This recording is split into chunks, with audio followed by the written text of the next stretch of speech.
Hi everybody, I'm Bree the Plant Lady, checking in with an early July weekly garden tour. The heat has been turned on. We have had more than 5 inches of rain in the last 7 days, and everything is growing really quickly here in my gardens in Fuquay-Varina, North Carolina. So let me go ahead and get this camera turned around so that you can have an up-close view. Well, this is a bed that doesn't usually get much attention, but I wanted to show off the beautiful Eucomis.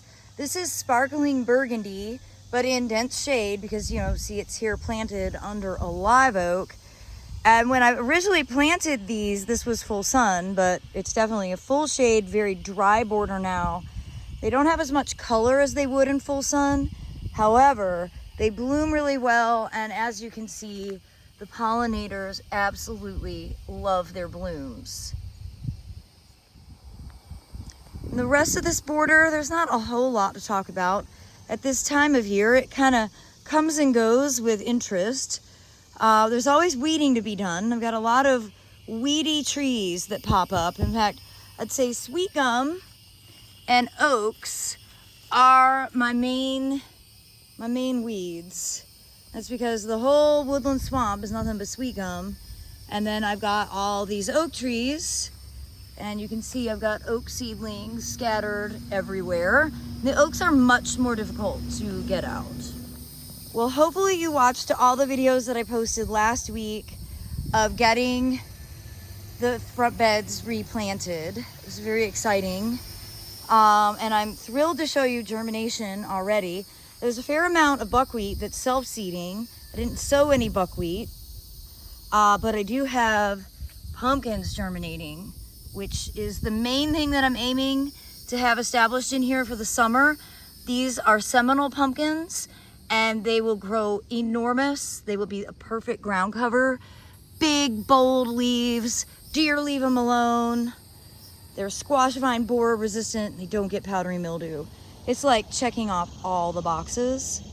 Of course, the thriller element are these alocasia, which I think are gonna do quite well in this amount of shade, which is why I did alocasias and not colocasias. And well, I'm just really happy to see good germination. You see, here's a really good pumpkin seedling right there. And I've got them all the way through. I mentioned Cosmos, and I've got a good border of Cosmos, or a little section of Cosmos established here. I did sow more Cosmos throughout, but I do think that those two areas are too shady. So, just deal with what you got.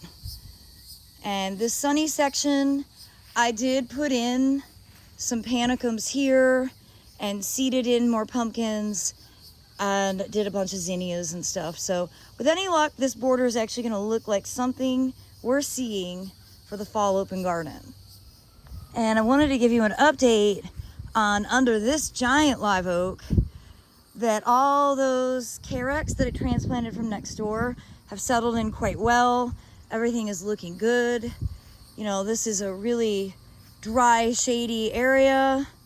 Oh, it's so funny. I'm seeing the resurrection fern, which I brought back from Charleston and had attached up here.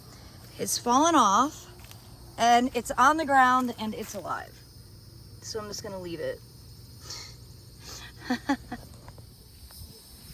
Well, as I'm making my way over to the foundation landscape, I have done nothing to this area, including watering those succulents, but I think that window box actually looks pretty doggone good for absolutely no maintenance whatsoever.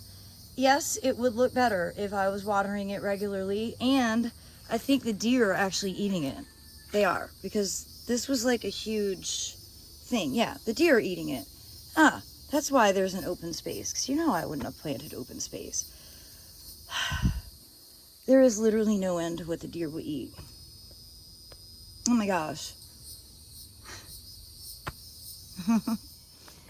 Well, another view I don't usually show is looking through this way to the patio and front porch, and I can't believe how big this Edgeworthy has gotten. And you can see there's a pond in there, and it's filled with frogs and probably mosquitoes. I need to do another round of the BT mosquito dunks and everything. And as we come along here, I'm a little distraught to see these aren't looking better. Why are they wilting? We've had so much rain. Huh. Well, that's discouraging. Guess we'll see, give it a few days. I am thrilled to finally have this planted, and to have it planted with more perennials than annuals. It's not an entirely perennial border, but lots of grasses, including panicum and white muley. In theory, these rudbeckias will be perennial, although judging how they look right now, it's not looking 100%. I'm hoping the gaillardias will be perennial. Also a little aggravated that they've stopped blooming as soon as I got them planted. Obviously coleus are not perennial, but the dahlias have all been perennial really since 2020 when they originally got planted. And I'm so happy to see that the crinum are in bloom. And this is two different types of crinum accidentally planted together. And then check out those rain lilies. This is Abranthus robustus, and they only flower after rain. And we've been getting lots of good rain, so they should continuously flower. They do grow really easily from seed. These are the seed heads. They're not ripe yet, but when they turn black, they split open. And you can just scatter the seeds around, and then you'll get beautiful clumps that will bloom after summer rains. The irony is this bed used to be super full sun, and I had a huge clump of Abranthus here. You see the remnants of it, but it's been overrun with sedum and lemon balm. I took seed, and actually here is ripe seed right here. I'm going to go ahead and pluck that off.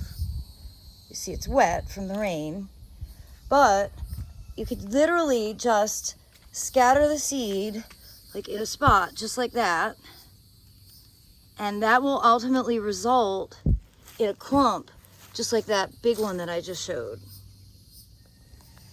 Well, you can see I've got more money plant that I need to go ahead and harvest and take into the greenhouse. Same thing, more nigella.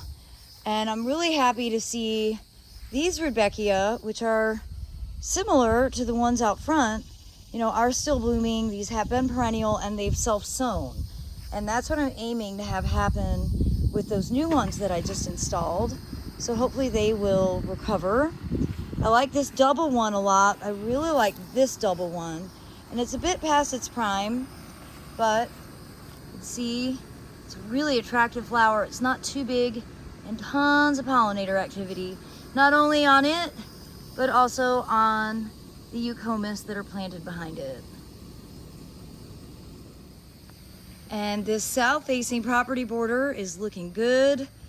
I'm so happy to see the white vinca is finally starting to bulk up, as are the coleus here and the justicia.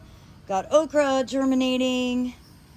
This is not a very big bed square footage wise, but I do like to pack a lot in. I'm really thrilled that bat face kufia overwintered. Of course, the candy corn kufia is doing great. The sarissa that I cut all the way to the ground last year is totally reflushed. This trial ageratum is looking beautiful. And I've got peanuts germinating, which I'm so happy about. They will be a perfect sort of fill in the space ground cover. And in this pond, I added, you're not gonna believe it, cranberries, and they are doing super well. I've had these for like a year and a half, and I've been watering them every day, and it occurred to me that I could just stick them in water, and that's what cranberries like, and well, it's definitely made my life easier. And here behind me, I've got some tent caterpillars in my persimmon. That pretty much happens every year, and I don't ever do anything about it, and it tends to be a-okay. I do have a lot of fruit set on both the upright and weeping persimmons here, so that always makes for an exciting autumn. And I certainly look forward to sharing more updates from my gardens here in Fuquay-Varina, so be sure to tune in tomorrow so that you can see how all of the backyard foodscapes are growing out. As always, thanks so much for watching, and happy gardening, everybody.